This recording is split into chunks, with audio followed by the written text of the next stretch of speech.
अनुमान प्रकरण में सिद्धांत व्याप्ति का विचार कर रहे थे। सिद्धांत व्याप्ति में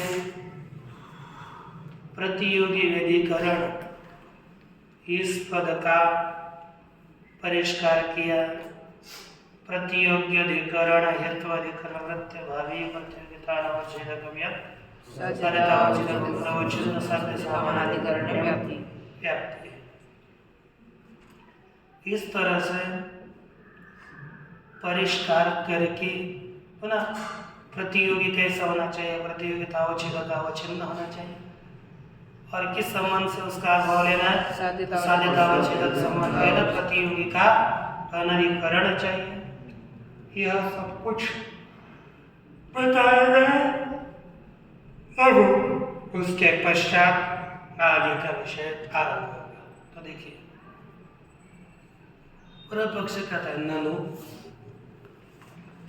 प्रतियोगिता अवच्छेदकावच्छिन्न से यस्य कस्यचित् प्रतियोगिना अनधिकरणत्वम्। यहाँ पर आप प्रतियोगिता अवच्छेदकावच्छिन्न प्रतियोगी का अधिकरण अनधिकरण यह करें प्रतियोगी अनधिकरण और उसमें प्रतियोगिता अवच्छेदकावच्छिन्न प्रतियोगी अनधिकरण बताया। वह प्रतियोगिता अवच्छेदकावच्छिन्नस्य यस्य कस्यचित् प्रतियोगिनः अनधिकरण, किसी एकाधे प्रतियोगी का अनधिकरण आपको बताना है अथवा तत्सामान्यस्य प्रतियोगिता अवच्छेदकावच्छिन्न सकल प्रतियोगी का अनधिकरण यहाँ पर कहा जा रहा है। एकाधे प्रतियोगी का अनधिकरण अथवा प्रतियोगिता अवच्छेदकावच्छिन्न ऐसे सकल प्रतियोगी का अनधिकरण कहना है। क्या कहना है? अथवा यत्किंचित् प्रतियोगिता अवच्छेदकावच्छिन्न अनधिकरणत्वम् अथवा यत्किंचित् प्रतियोगिता अवच्छेदकावच्छिन्न का अनधिकरण क्या है बताओ। तब कहते हैं यदि प्रतियोगिता अवच्छेदकावच्छिन्न ऐसा जो प्रतियोगी उसमें किसी एक आधे प्रतियोगी का अनधिकरण होना चाहिए। सबका अधिकरण नहीं, प्रतियोगिता अवच्छेदकावच्छिन्न किसी एक का अनधिकरण। ये मानोगे तो क्या होगा? कहते आद्य कपि संयोगी तद्वृक्षत्वात् इत्यादौ तथा एव व्याप्ति कपि संयोगाभाव प्रतियोगिता अवच्छेदकावच्छिन्न वृक्षाकपि संयोगोपि भवति। वृक्षावृत्ति कपि संयोगोपि भवति तदनधिकरण वृक्ष इति। अब यहाँ पर आपको समझना है।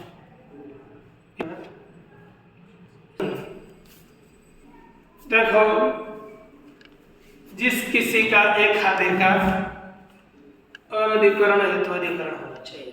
जो कहा ना प्रतियोगी अधिकरण हेतु अधिकरण वृत्ति भावी प्रतियोगिता अवच्छेदकम यत्साध्यता अवच्छेदकम।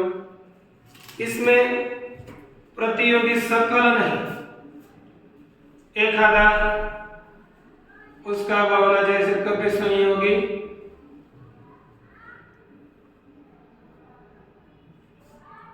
एतद्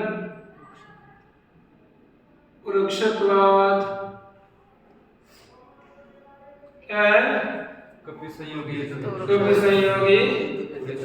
एतद् वृक्षत्वात्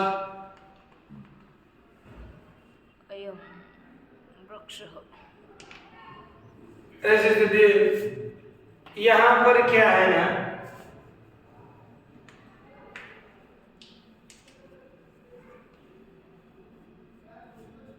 ये हमारा वृक्ष है।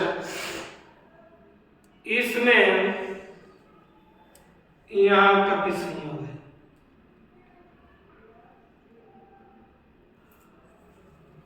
और एक बंदर इधर बैठा है, तो यहाँ कपि संयोग है। पता चले, दो कपि संयोग है। तो इसमें हमने लिखा प्रतियोगी कौन हो गया? कपि संयोग। प्रतियोगी कौन हो गया? कपि संयोग। प्रतियोगिता अवच्छेद अवच्छिन्न कपि संयोग। ऐसे एक कपि संयोग का अनधिकरण, तो वृक्षवृत्ति कपि संयोग और वृक्षावृत्ति कपि संयोग। वृक्ष में रहने वाला कपि संयोग और वृक्ष में न रहने वाला कपि संयोग। वृक्षावृत्ति, वृक्ष में न रहने वाला कपि संयोग, यह कपि संयोग। इस कपि संयोग का कौन अधिकरण कौन हो गया? भूतल। वृक्षावृत्ति, वृक्ष में न रहने वाले कपि संयोग का अधिकरण कौन हो गया? भूतल। कौन हो गया? भूतल। भूतल। वृक्षावृत्ति कपि संयोग का अधिकरण भूतल। ठीक ना? अच्छा, उसका अनधिकरण हो गया वृक्ष, और वृक्ष क्या है? हेत्वाधिकरण भी है ना? इसका अनधिकरण, किसका अनधिकरण? कपि संयोग का। यस्य प्रतियोगिता अवच्छेद का अवच्छिन्न, एक आधा प्रतियोगी, कोई एक आधा प्रतियोगी, जैसे कपि संयोग, भूतल वृद्धि कपि संयोग, उसका अनधिकरण हेत्वाधिकरण हो गया एक वृक्ष। तद्वृत्ति अभाव क्या लेंगे? मूलावच्छेदेन कपि संयोग। कपि संयोग अभाव, उसका प्रतियोगिता अवच्छेदक कपि संयोगत्व, और वही साध्यता अवच्छेदक है। तो क्या दोष हो जाएगा? अव्याप्ति। अव्याप्ति, पहले में अव्याप्ति लिखा आद्य। प्रतियोगिता अवच्छेदक अवच्छिन्न से यस्य कस्यचित् प्रतियोगिनः अनधिकरणत्वम्, इस पहले पक्ष में कपि संयोगी एतद्वृक्षत्वात् इत्यादि स्थान में तथा एवं अव्याप्ति ही, वैसे ही पहले की तरह ही अव्याप्ति है। कपि संयोगाभाव प्रतियोगिता अवच्छेदक अवच्छिन्न। कपि संयोगाभाव का प्रतियोगिता, कपि संयोग में उस प्रतियोगिता अवच्छेद से अवच्छिन्न कौन हो गया? वृक्षावृत्ति कपि संयोग अपि अस्ति, है कि नहीं? तद अनधिकरण वृक्ष, उसका अनधिकरण भूतल वृत्ति कपि संयोग का अनधिकरण वृक्ष, है कि नहीं? वही हेतु का अधिकरण भी है। तद्वृत्ति अभाव वगैरह लेकर के प्रतियोगिता अवच्छेदक की साध्यता अवच्छेदक होता है, अनवच्छेदक साध्यता अवच्छेदक नहीं होता। इस तरह से क्या हो गया? अतिव्याप्ति, अव्याप्ति हो गई। यदि कहेंगे कि तत्सामान्य से सकल प्रतियोगिता अवच्छेदक अवच्छिन्न का, है ना? सकल प्रतियोगिता अवच्छेदक अवच्छिन्न का अनधिकरण होना चाहिए। तो क्या दोष होगा? कहते द्वितीय तो प्रतियोगी विधिकरण अभाव प्रसिद्धि, प्रतियोगी विधिकरण अभाव की अप्रसिद्धि होगी। प्रसिद्धि व अभाव, प्रतियोगी विधिकरण प्रतियोगिता अवच्छेदक अवच्छिन्न सामान्य से अनधिकरणत्वम्, ये बोलेंगे तो यह अभाव ही अप्रसिद्ध होगा। कैसे? तो देखो, सर्वस्वेवाभावस्य पूर्वक्षण वृत्ति त्व विशिष्टो स्वभावात्मक प्रतियोगी सामानाधिकरण्यात् ये ध्यान में देना है। क्या लिखा है? सर्वस्यैव अभावस्य, अर्थात यच्छ्यावत् सकल अभाव, एक अभाव नहीं, सकल अभाव।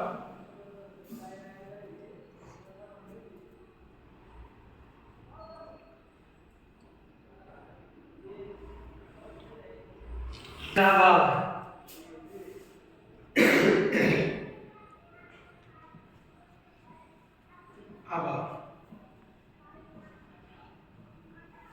पहले अक्षर में, दूसरे अक्षर में अभाव, तीसरे अक्षर में अभाव, चौथे अक्षर में अभाव। तत्त क्षण विशिष्टाभाव अलग होता है। क्या होता है? अलग।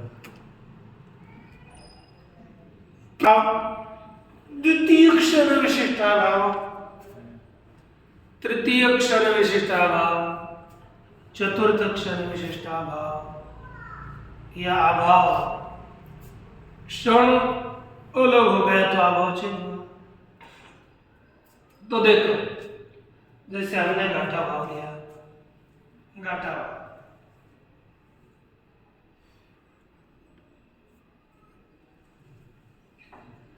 और इस घट का अभाव प्रदक्षिण में रहा। हाँ, ये जो घट प्रतियोगी है वो यहाँ पर नहीं,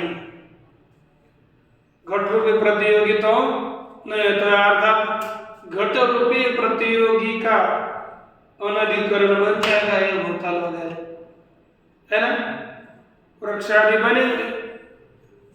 लेकिन पक्ष में घट का अभाव मिलेगा तो ठीक है, ये चावत घट का अभाव मिला, इसमें कोई समस्या नहीं है। लेकिन अब जैसे पहले क्षण में घटा भाव, दूसरे क्षण में, द्वितीय क्षण में शीत घटा भाव अलग हो गया, तो पहले क्षण का जो घटा भाव वही उसका भी द्वितीय क्षण में क्या हो गया भाव, वो द्वितीय क्षण में मेरे तक क्षण विशिष्ट घटा भाव अलग अलग है ना, तो पहले क्षण विशिष्ट घटा भाव का द्वितीय क्षण में कोई अस्तित्व नहीं है, तो दूसरा भाव द्वितीय क्षण में हो गया। तो पहले क्षण विशिष्ट घटा भाव का द्वितीय क्षण में क्या हो गया?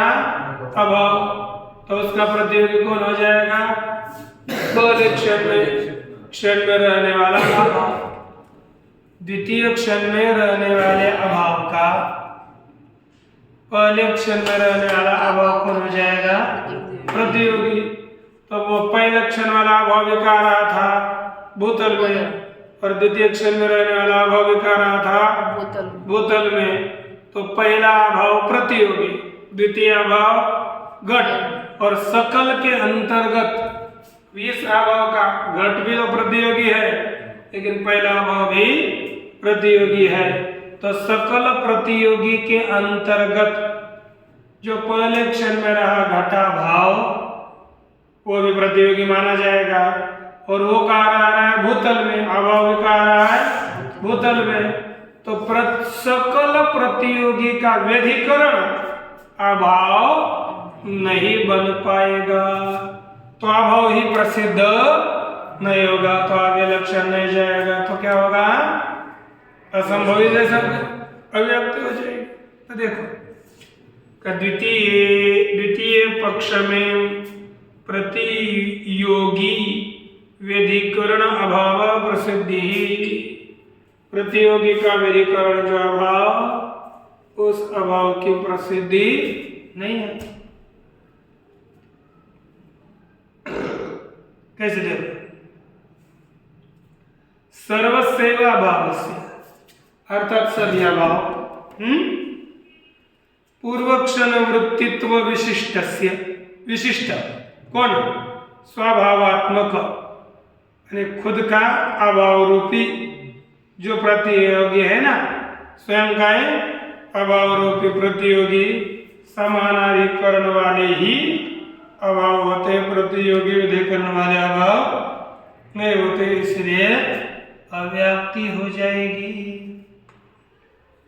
तो पूर्व पक्ष क्या कहते हैं? नच वन्यमान धूमात इत्यादौ घटाभावादेः पूर्वक्षण वृत्तित्व विशिष्ट स्वभावात्मक प्रतियोगी व्यधिकरणत्वम्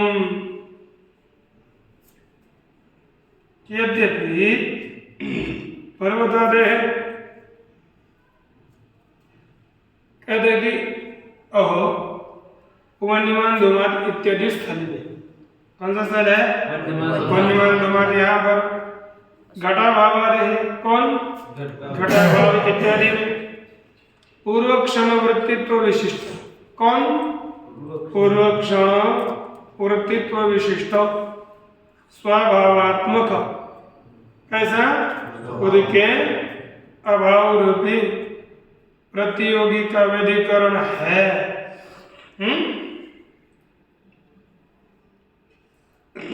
यद्यपि पर्वतादेश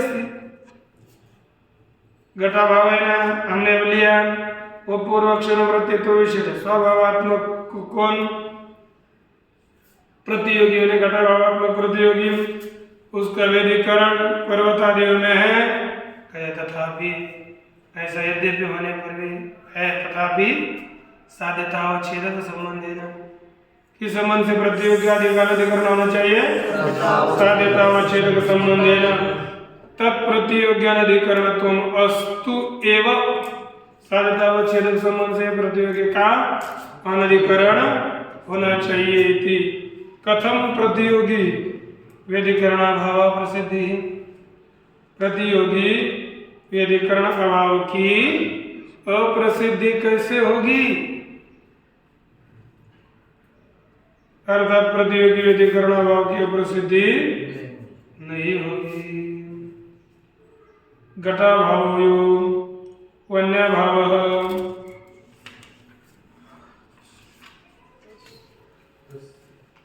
कहते हैं वाच्यम न च वाच्यम, सिद्धांत ने विश्व में कहा नच से वाच्यम तक, तो पूर्व पक्ष बोलता है घटाभावो वन्यभावः तस्य घटाभावात्मकतया। देखो क्या हुआ, पर क्या कह रहे हैं कि साध्यता व छेदक संबंधेन प्रतियोग्यनधिकरणत्वम् अस्तु एव इति। किस संबंध से प्रतियोगी का अनधिकरण होना चाहिए?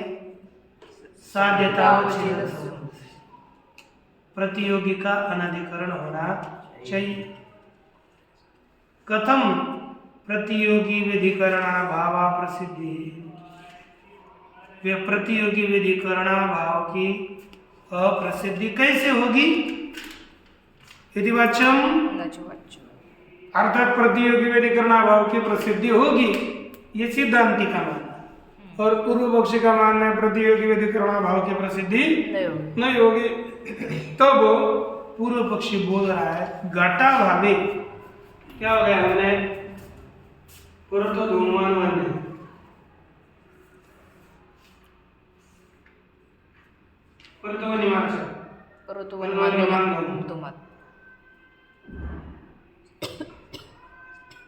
धूमात इस स्थल में यथोधिकरण पर्वत, इसमें घटने रहता है, इसमें क्या रह रहा है? घटाभाव।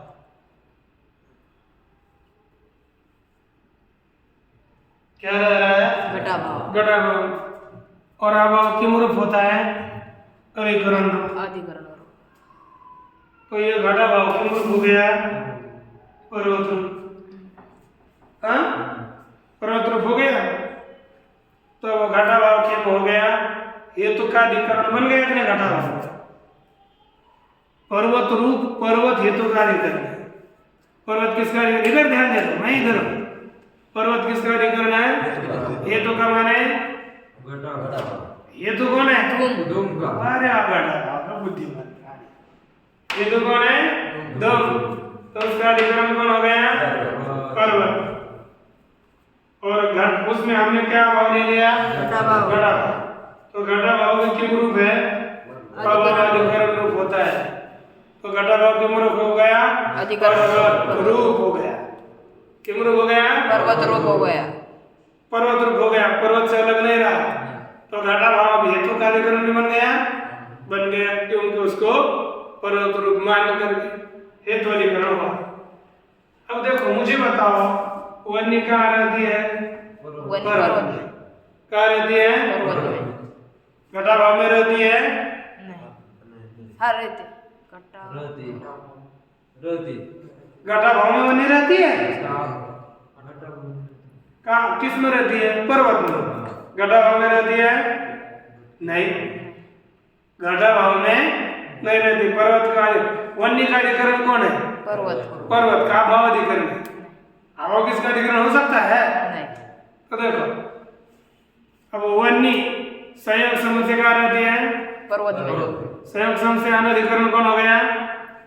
घटा भाव। घटा भाव अरे वन्य भाव का अनधिकरण कौन हो गया? घटा भाव हाँ, घटा भाव हो गया कि नहीं? तो ये कह रहे घटा भावी यो वन्य भाव। घटा भाव में जो वन्य जो वन्य का भाव तस्य घटा भावात्मकतया, वह भाव क्यों रूप हो गया? घटा भाव रूप। घटा भाव रूप है। अब यहाँ पर यह था, इसको अधिक इधर नहीं मान लिया, ठीक है। पर्वत में क्या है? घटा भाव है, उसका अधिकरण रूप मत मान। पर्वत हेतु का अधिकरण क्या हो गया? पर्वत हो गया ना। हाँ तो वन्य भाव, वन्य का भाव किसने मान लिया? घट क्या भाव? घटा भाव। और वन्य भाव किम रूप है? घटा भाव रूप। किम रूप है? घटा भाव। वन्य भाव किम रूप हो गया? घटा भाव। वन्य भाव अलग अलग नहीं है। तो घटा भाव का प्रतियोगी कौन हो गया? घट घट और वन्य। क्योंकि वह वन्य भाव किम रूप हो गया? घटा भाव रूप। घटा भाव किम रूप हो गया? अन्य भाव रूप, है ना। प्रतियोगी। तो इस स्थल में यह है कि अभावाधिकरण, एक नियम लिख लो, अभावाधिकरणात्मक भाव अधिकरण स्वरूप। अभावात्मक अधिक अभावाधिकरणात्मक अभावाधिकरणात्मक भाव अभावाधिकरणात्मक भाव अधिकरण स्वरूप।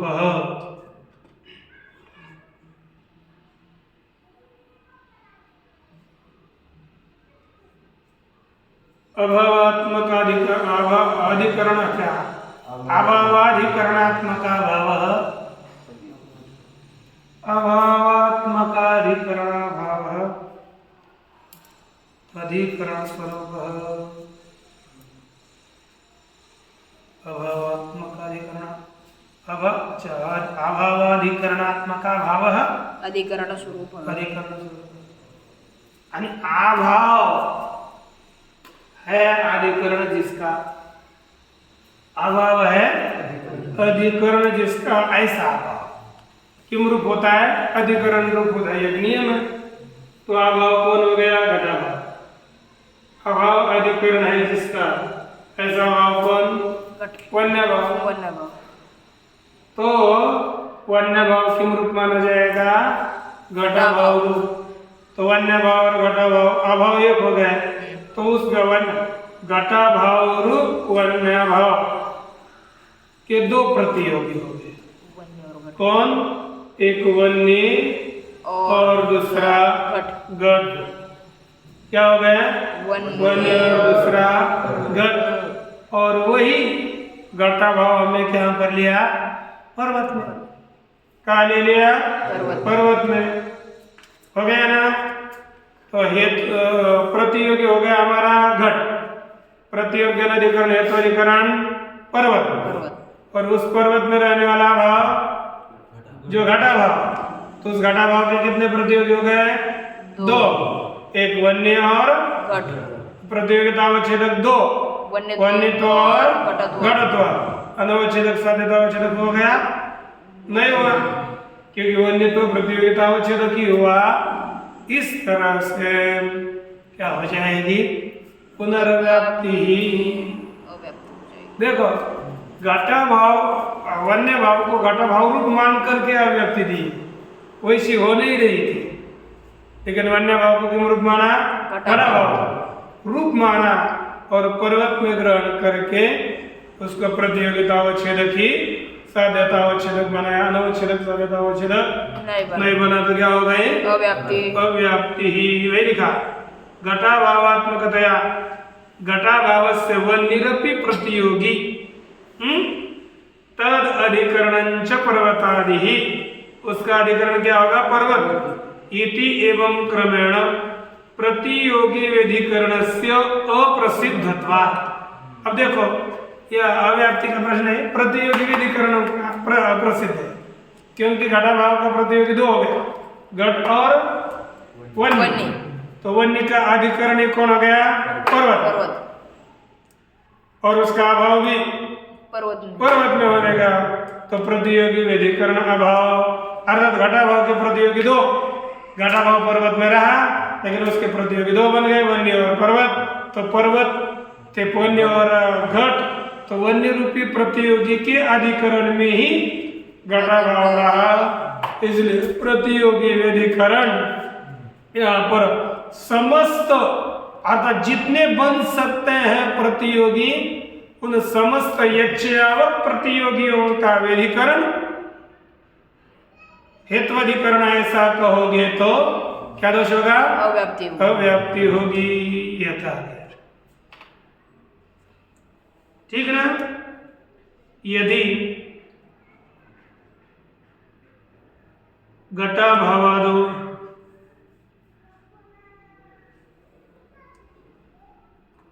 वन्य भावादि भिन्न इति उच्यते, तदापि धूमा भावान् वन्य भावात् इत्यादौ अव्याप्ति ही। ये थोड़ा और एक, यदि इसमें सकल प्रतियोगितावच्छेदकावच्छिन्न का अभाव लेंगे तो एक बार बताया सकल प्रतियोगितावच्छेदकावच्छिन्न का अनधिकरण कहेंगे तो यह अभाव या अप्रसिद्ध होगा, यह बताया। और दूसरा दोष उसी पक्ष में देना है, इस दोष को हम कर लेंगे। लेकिन ये देखो, हमें इतना समझ में आना चाहिए, प्रतियोगितावच्छेदकावच्छिन्न जिस यह किसी एक आदि का अनधिकरण, प्रतियोगितावच्छेदकावच्छिन्न सकल का अधिकरण, और यत्किंचित प्रतियोगितावच्छेदकावच्छिन्न का अनधिकरण, ऐसे तीन पक्ष चल रहे हैं। इसमें पहले पक्ष का प्रतियोगितावच्छेदकावच्छिन्न से यस्य कस्यचित् अनधिकरण करेंगे तो कपि संयोगी एतद्वृक्षत्वात् में अव्याप्ति हो गई, और प्रतियोगितावच्छेदकावच्छिन्न सामान्य से अनधिकरण कहेंगे तो अभाव अप्रसिद्ध होगा। ये दोष दिए गए। इसी द्वितीय विकल्प में और एक अव्याप्ति दोष देना है, उसका हम लोग बाद में विचार करेंगे। ओम पूर्णमदः पूर्णमिदं पूर्णस्य पूर्णमादाय पूर्णमेवावशिष्यते